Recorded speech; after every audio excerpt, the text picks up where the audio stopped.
It's the turn of the century, a time of moving pictures, electric lights, machines that did the work of 10 men.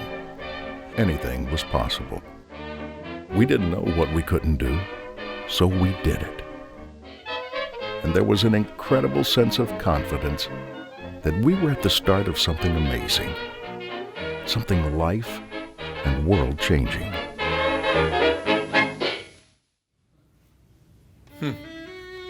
You know, like most Americans at the dawn of a new century, Harvey Firestone was fresh from the farm, and he was drawn to the big city by its tireless energy. So he ventured out from the family homestead in Columbiana, Ohio, and he went to Detroit. That's where he hitched his dreams to a horse and buggy. The year was 1895, and Henry Ford was just building his first automobile. Now, he was using bicycle tires, but his car weighed 500 pounds. It was really too much for those tires. So, Ford visited a local horse and buggy shop in hopes of securing heavier, solid rubber tires. There he met an enterprising young sales agent who told him, "Hey, I've got something even better, air-filled pneumatic tires." That young sales agent was Harvey S. Firestone. And on that seemingly ordinary day, an extraordinary friendship began that would mold generations to come.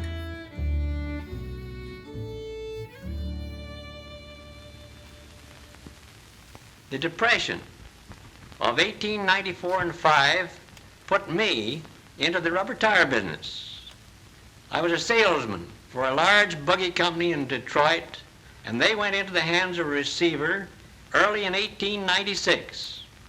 I had driven a buggy equipped with rubber tires and was fully convinced that when the people knew the advantages of rubber tires, all buggies and carriages would be so equipped. And we started a tire shop in Chicago. It was called the Firestone Rubber Tire Company. But this little shop in Chicago was the start of making the mental picture I had that all buggies and carriages would someday be equipped with rubber tires. Firestone started pioneering his own discoveries in 1904 with a straight-side pneumatic tire. Now that could be easily changed with a wrench. This simple convenience was really welcomed by a public that had been forced to pry damaged tires from wheels with a crowbar and a lot of muscle. Things got even easier with Firestone's demountable rims and the first non-skid treaded tire. Now, by 1910, Firestone had sold 2.4 million tires as the exclusive tire supplier for the Ford Model T. By 1920, more than 37 million Firestone tires had been sold. Now, that same year, Firestone introduced the revolutionary gum dip tire. Gum dipping saturated a tire's cords with rubber, and that dramatically increased the tire's life and the durability. Next up, the introduction of Firestone balloon tires, and that greatly reduced the air pressure needed to fully inflate a tire. Balloon tires improved the car's handling, and it absorbed more of the road shock, and that made the driving experience far more comfortable. Now, these two innovations more than doubled the life of tires, and it turned the driving experience from a drudge into a wonder. But Harvey wasn't finished. In fact, he was just getting started.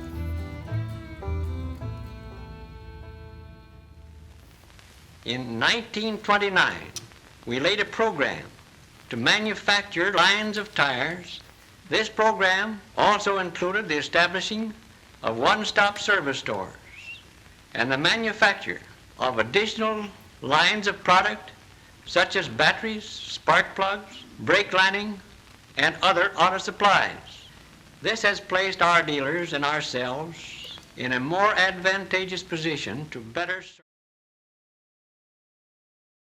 Now, for Harvey, it was more than just selling tires, though. It was about helping people with a simple one-stop solution to take care of all their automobile needs. And each visit evolved into an opportunity to educate and inform consumers about Firestone's many new products. Harvey's program turned Firestone into one of America's first retailers. And over the next 20 years, well, the retail store operations would grow to include 725 company-owned stores and more than 65,000 independent dealers worldwide. Today, the company owns and operates more than 2,200 tire and vehicle service centers across the country, and it is the largest company-owned automotive service retailer in the world. Harvey's insightful improvements weren't confined to just tire-making technology and auto service centers. He was as forward-thinking when it came to protecting his business's most important asset, its people. People like this. This is the first Firestone office employee group. Now, this photo was taken in 1903. And wouldn't it have been nice to be able to invest in this group?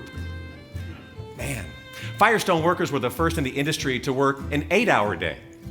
Now, he even made sure that they were able to make as much pay in their 8-hour day as they did when they were working before, when they were working 10 to 12 hours. Think about that. People who worked for Firestone received medical and dental care. They also got free life insurance. The company helped workers buy homes, and they gave them use of the company's $350,000 Firestone clubhouse. Also the library, the swimming pool, and the restaurant. Firestone's far-reaching benefits were way ahead of their time. And his treatment of people, it was in keeping with his fiercely held belief that the growth and development of people is the highest calling of leadership. Harvey also said that thought, not money, that's the real business capital. And that was something that sparked within him the unique ability to bring his ideas to life. Ideas that were fueled by a decade of journeys taken with some of his closest friends. Think about this for a minute. Think about Steve Jobs, Bill Gates, Warren Buffett, and Jane Goodall spending some time around a campfire, and they're talking about innovation, technology, business, and the environment. And then you've got some notion of what these journeys were really like. Meet the vagabonds: Harvey Firestone, Henry Ford, Thomas Edison, and John Burroughs. Their camping trips, they changed the world. In the days of my youth, I had the rare privilege of associating with Mr. Edison, especially on the camping trips which he took with John Burroughs, Henry Ford, and my father. In the evening, we would all sit around the campfire. Lingering in front of the failing fire, I knew that I was in the presence of a very great man. It seemed to me, standing on the threshold of life, that Mr. Edison knew just about everything about everything. The Edison I knew was a man who was kind, thoughtful, humorous, and humble. A man it was my privilege to have known as a friend. Isn't it amazing to realize that some of the conversations that helped mold the Industrial Revolution took place on a camping trip? I mean, it's almost as amazing as just watching those same camping trips a century later on film. You know, one of the reasons that we're actually able to relive these milestones tonight is because Harvey understood that he and his friends were making history. And so he went to great lengths to preserve each moment so that we could be enlightened by the works of the past, so we could seize the promise of the future. Take a look.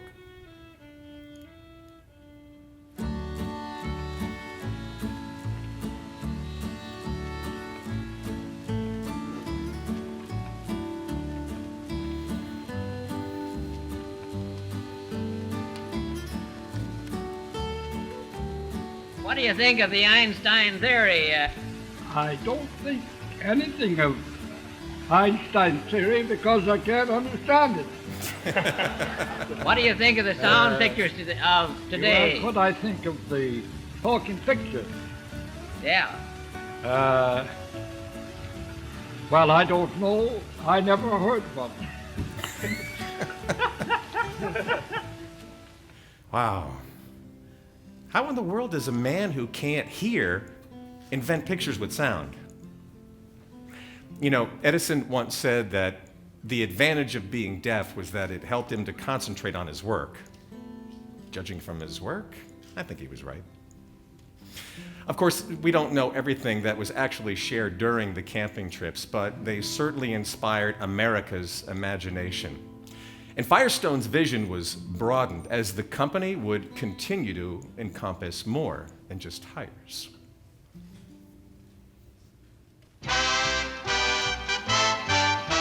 Wherever wheels are turning, no matter what the load, the name that's known is Firestone.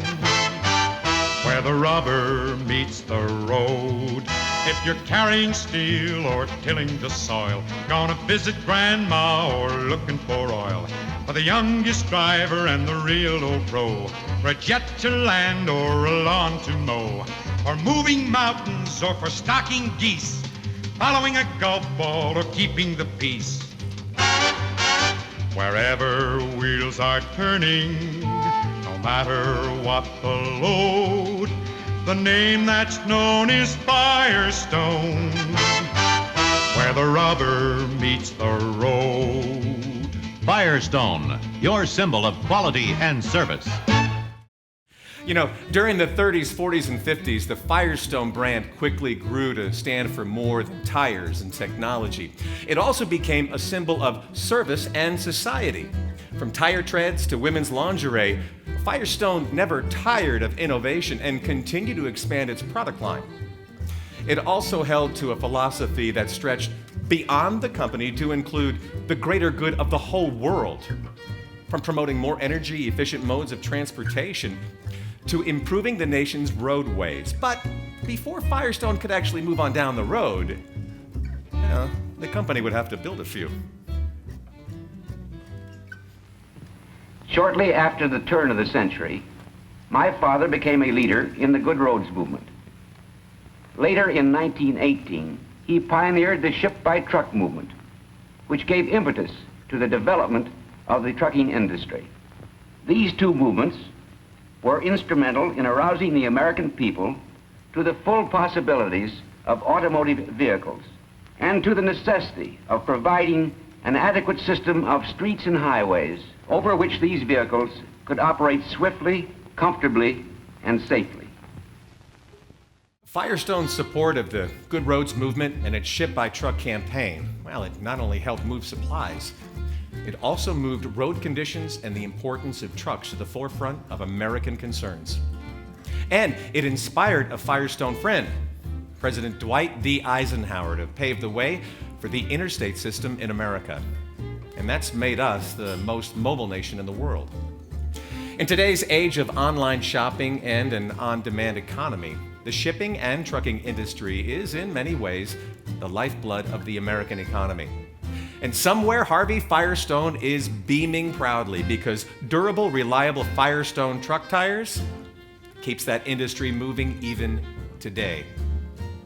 During the post-war era, America was booming, and Firestone quickly turned to making rubber flooring, upholstery, mattresses, tabletops, wall coverings, drapes, weather stripping, insulation, golf balls and gun butts, toys and television cabinets, handbags and hats, stockings and suspenders, pajamas and panties to serve the GIs and their families on their return home. It's a lot. Firestone gave rise to so many rubber and plastic polymers in the post-war world that Harvey Firestone Jr. was inspired to say, well, today we can do almost anything with rubber except eat it. Now, this type of thinking inspired Firestone in the 1940s to develop the very first pneumatic suspension device. It was the Firestone Air Spring, and create a company called Firestone Industrial Products. Today, they are the #1 manufacturer of air springs for the global marketplace. Firestone Building Products also evolved out of the company's success with polymer technology and is now a global leader in commercial building performance solutions. So as you can see, the brand became far more than just tires. It became part of Americana. It rose above being physical products that made the world accessible to everyone. Firestone now served the people by bringing the world to them through radio and television. From the voice of Firestone to the voice that spoke for America. Ladies and gentlemen, we have with us this evening Mr. Harvey S. Firestone, Jr., chairman of the Firestone Tire and Rubber Company. Mr. Firestone. This evening, the Firestone organization presents the first in a new series of telecasts which will enable you to see for yourself the dramatic highlights of history in the making and to understand their importance. And now, we invite you to be an eyewitness to history. This is the Vatican, Sunday, December the 6th, the day President Eisenhower flies east from Rome to Asia to declare in person our interest in peace, to establish perhaps a more intimate relationship between the United States and that part of the world. And that's the way it was. In this exploration of all things Firestone, from bathing suits to Beethoven symphonies, from roofing material to Renaissance melodies, we mustn't forget what brought us here: tires. And through the years, the variety of Firestone tires has expanded to serve a growing number and variety of industries. With tires that range from 22 inches all the way up to 13 feet tall, from several pounds to several tons in weight. But of all the industries served, the one perhaps nearest and dearest to the historical heart of Firestone is the tractor tire. The young Harvey Firestone left the farm to seek his fortune in the city, but he was always concerned with the fortunes of the farmer. And then, from a farm in Columbiana County in Ohio, came a man who was destined to become one of the world's great industrial leaders. But he was raised a farmer, and throughout his long and useful life, he continued to operate his own farm. He remained close to the soil. He was always interested in the farmer's problems. And to the distinguished list of men who have made modern farming possible, Harvey S. Firestone added his name. For to Mr. Firestone goes the credit for developing the first all-rubber traction tire for tractors and farm implements. Well, today, Firestone farm tires are known around the world as a leading tire brand for the agricultural industry. In fact, Firestone maintains the only research facility in the world dedicated entirely to testing innovations in agricultural tires. This 400-acre test center is located in Columbiana, Ohio. It's a place where Harvey Firestone grew up as a fourth-generation farmer. And that's where he would return to test the tractor tires that he crafted. What do they say? What goes around, comes around.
Wow.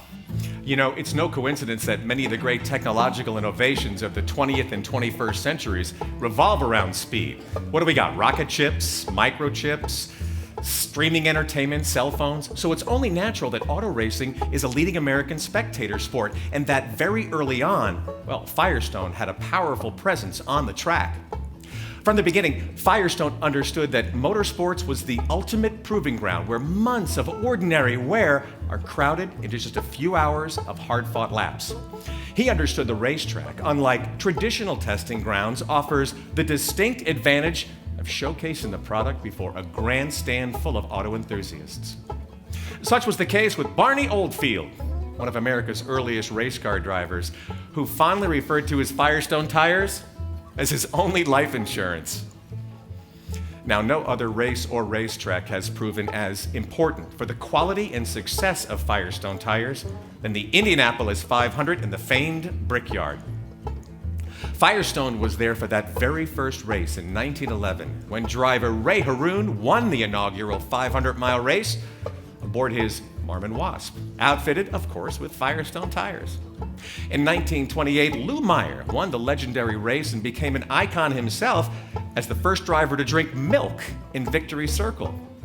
Meyer would go on to be Firestone's first three-time Indy 500 winner. That famous checkered flag is ready, and he's over. Lou Meyer, ladies and gentlemen, Lou Meyer has won the race. He's down the enclosure now, surrounded by cameras and reporters. Somebody's given him a bottle of milk. Well, that race would make anybody thirsty. It's a great race, and I'm certainly glad it's over. My motor functioned perfectly throughout the race, and I also want to pay tribute to these great Firestone tires who enabled me to win this 500-mile race. I'm now going to send Mr. Firestone a telegram on achievement of his tires. Firestone would also help propel Indianapolis native Wilbur Shaw to 3 Indy 500 wins. Here comes Wilbur Shaw on his fine old sprint. There goes the flag. Wilbur Shaw wins. There's one thing that's for certain, and that is that the real winners will be the car owners of America. Of course, the Indianapolis race is one of the most exciting events of the year, but it's more than just a spectacle of speed, and it's not just a stunt. On the contrary, the Speedway is really a great outdoor testing laboratory where the newest developments and discoveries can be quickly tested under conditions far more exacting than the average car owner will ever have to face. And I can truthfully say that I don't know of one leading driver who would use any tire at Indianapolis other than a Firestone. There was a young rookie who appeared on the scene in 1965, and over the next 4 decades, he would go on to win dozens of races, including the Indy 500, the Daytona 500, and the Formula One World Championship, and then be named the driver of the century, Mr. Mario Andretti. I've been dreaming about coming to this place since I was 13 years old back in Italy. That's when I started racing, and well, now I'm here, and it certainly is a realization of a dream, and I'm qualified. Now, come race day, I'll be looking for the short way around. From 1920 through 1966, Firestone Tires set every Indy 500 record imaginable. In fact, during that remarkable 47-year period, it failed to do just one thing: lose a race. Of course, Firestone helped drivers in other arenas and races to perform at their peak. Still, the Indy 500 was the undisputed gem of the racing world. And Firestone would go back to win at the Brickyard again and again and again. Then in 1974, after 48 Indy wins, Firestone made the decision to leave major open-wheel competition. So for 20 long years, Firestone was absent from Indy. But in 1988, after Firestone Tire and Rubber Company merged with Bridgestone, the decision to bring Firestone tires back into racing was made, and a return course was charted. After years of testing and preparation, Firestone returned to the greatest spectacle of racing in 1995. The following year, it was Buddy Lazier and Arie Luyendyk who helped put the Firestone stamp back on the Indy 500. Lazier drove Firestone back into victory lane at Indianapolis Motor Speedway, but it was Luyendyk's name that was blazoned across all the headlines leading into the race. Why? Well, you see, the Dutchman set the fastest single lap recorded in Indianapolis Motor Speedway history, 239.260 miles per hour. And in qualifying, He set the 4-lap record with an average speed of 236.986 miles per hour.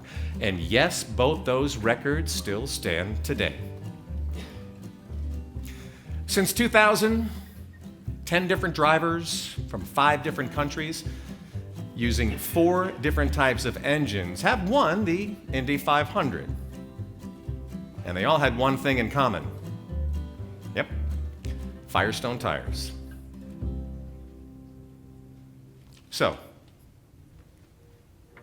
here we are today. More than 100 years have now passed, and the legend of Firestone continues. I mean, it really is amazing how Harvey truly understood the significance of a tire, and how one simple thing could impact so many industries and really the world. Harvey Firestone saw things in a different light, and he built something during a time in history when it would have been very easy to give up. But Harvey's dedication to business and family always kept him driving forward.